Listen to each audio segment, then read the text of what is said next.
Hola chicos, este es el tercer video número 3 sobre el pretérito, third preterite tense video.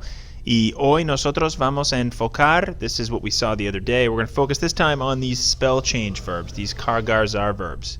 So there are first kind of irregulars that we've seen so far. So este video es bastante importante, really important you take good notes, that you pay attention, because this is the beginning of when things get a little bit more complicated with this tense. So up to this point, we've learned the endings. We understand what the endings are. Hopefully, AR verbs and ER and IR verbs. We've practiced quite a bit with that. Ahora nosotros vamos a practicar un poco con los irregulares. So the first thing we're going to talk about in the preterite tense that's semi-irregular are these spell change verbs. It's important to understand that these spell change verbs only take place in the yo form. The ones we're going to talk about are only verbs that change in the yo form. And these irregulars are going to all have something in common. They're all going to either end in car, or car, I guess in Spanish, gar, or zar. That's why they're commonly known as kar-gar-zar verbs with that English accent, or kar-gar-zar verbs, verbs that end in these endings. Now, what happens with these verbs? Why are they irregular? It's actually quite logical. If we take a verb like the verb tocar, okay, which means to play, like to play the guitar.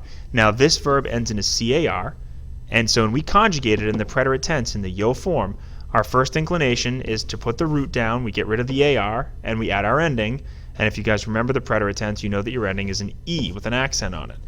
Now, the infinitive, this verb is pronounced tocar. We have a hard C because before that A, the C is going to be a K sound. Think about what happens when we write this, T-O-C-E accent.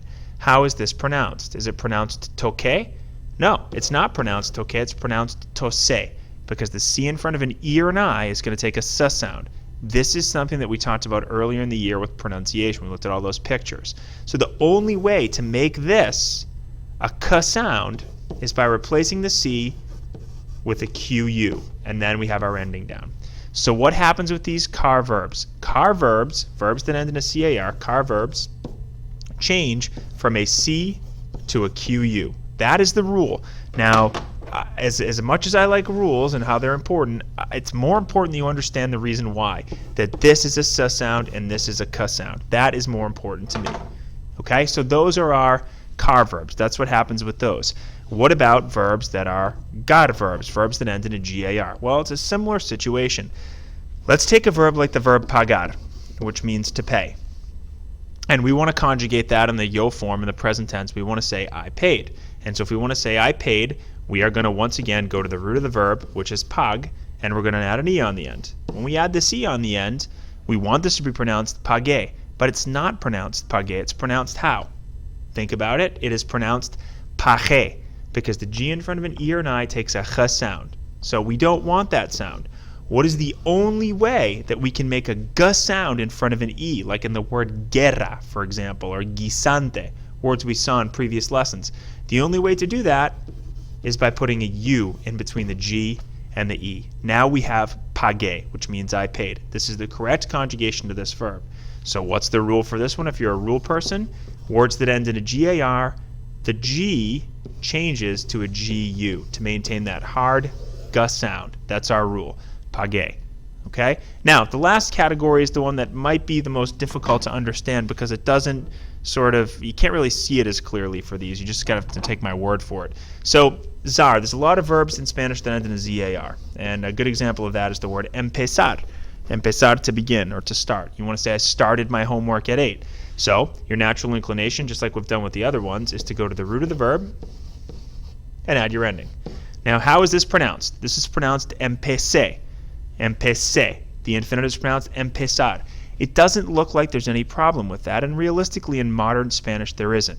But this is kind of a relic from Old Spanish, where the C and the Z made different sounds. So this is one where you really kind of have to just memorize the rule. What happens with this is the Z gets replaced by a C. So it's empecé. So your zar verbs, verbs that end in a ZAR in Spanish, in the preterite tense in the yo form, the Z is going to change to a C. This one is the one where, yeah, you just got to memorize rules. But these other two guys, these other two ones here, this is where really your Spanish skill comes into place, your ability to understand how words shouldn't be pronounced and how they should be pronounced, the difference between ch and g, or s and k. So I really want you to focus here on why these ones change the way they do. Whereas this one here, the zad, you just kind of have to just memorize the rule, and that's just the way it is. Okay? So those are our Kargarzar verbs. Now let's sort of put this into action a little bit. What are we looking at for these? Well, we're looking at a bunch of new vocabulary, and you guys are seeing a lot of new verbs right now, and you really need to spend some time memorizing them and understanding what they mean. These are the verbs we're going to be working with.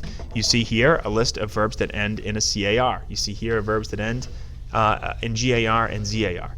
You're going to be responsible for knowing not only that they change in the yo form, like that the verb buscar will change to busque, or the verb despegar will change to despegue with a U, or that the verb empezar will change to empecé with an E and then accent. You also need to know what these all mean. So buscar means to look for, despegar means to take off on a plane, and empezar means to begin. So I would highly recommend, if you don't know what these things mean, get some flashcards, and again, Study Blue is your friend for this, and start studying them. This is stuff that you guys can do in class when you're finished with activities, and just outside of class as well to practice. Okay, so here's our list of these verbs. Now, real quick, I guess, just to be thorough, I want to make sure that you guys understand that in the other forms of these verbs, if I can get back to my main page, they're not going to change. There's not going to be no change at all. So we go back to a verb like tocar, where we saw that in the yo form, it's pronounced, it's toque. That's our change. But if we conjugate this verb all the way down, we see that there's no other change, because there's no other change necessary, right? There's no sort of confusion of sounds. The only one that there's confusion on is this one, toque, because if we have the C, it's tose. But all these C's here come before an A or an O, and they're always going to maintain that k sound that you see in the infinitive. Tocar, toque, tocaste, tocó, tocamos, tocastes, tocaron. Good rule of thumb is that these verbs always want, I'll put that up here, want to sound like the infinitive. They want to sound like the infinitive, and we have to make the changes necessary so that they do.